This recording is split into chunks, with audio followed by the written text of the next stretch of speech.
আজকে আমার রেসিপি সজনে ডাঁটা আলু পোস্ত। তার জন্য আমার লাগছে সজনে ডাঁটা কেটে ধুয়ে পরিষ্কার করে নিয়েছি, আলুও নিয়েছি ছোট ছোট করে, এরকম ছোট ছোট করে টুকরো করে কেটে নিয়েছি, আর নিয়েছি পোস্ত, আদা আর একটু সাদা সর্ষে বাটা।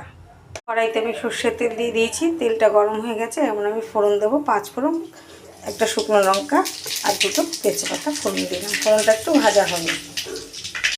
ফোড়নটা ভাজা হয়ে গেছে, এখন আমি দিয়ে দেবো আলু। আলুটা ভালো করে ভেজে নিচ্ছি।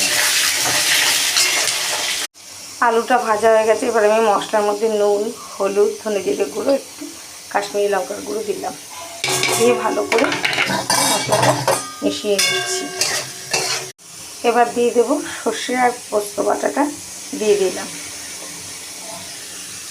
দিয়ে ভালো করে মিশিয়ে নিচ্ছি। সর্ষে পোস্ত মশলাটা দিয়ে কষানো হয়ে গেছে, তেল ছেড়ে এসছে। এবার দিয়ে দেবো কেটে রাখা সজনে ডাঁটাগুলো, দিয়ে আবারও ভালো করে মিশিয়ে নিচ্ছি। এবার দেবো মিক্সি ধুয়ে বাটি যে মশলার জলটা, সেটা আমি দিয়ে দিলাম, দিয়ে ভালো করে মিশিয়ে নিচ্ছি। এবার দেবো জল আন্দাজ মতো, ডাঁটা আর আলুটা সেদ্ধ হওয়ার জন্য। এটা একটু মাখামাখাই হবে। এবার একটা ঢাকনা দিয়ে আমি ঢেকে দিচ্ছি।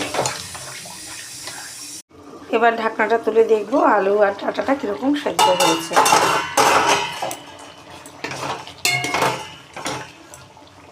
আলুটা হ্যাঁ সেদ্ধ হয়ে গেছে।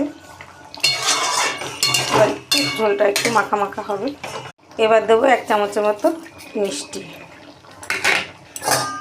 দিয়ে ভালো করে মিশিয়ে নিচ্ছি।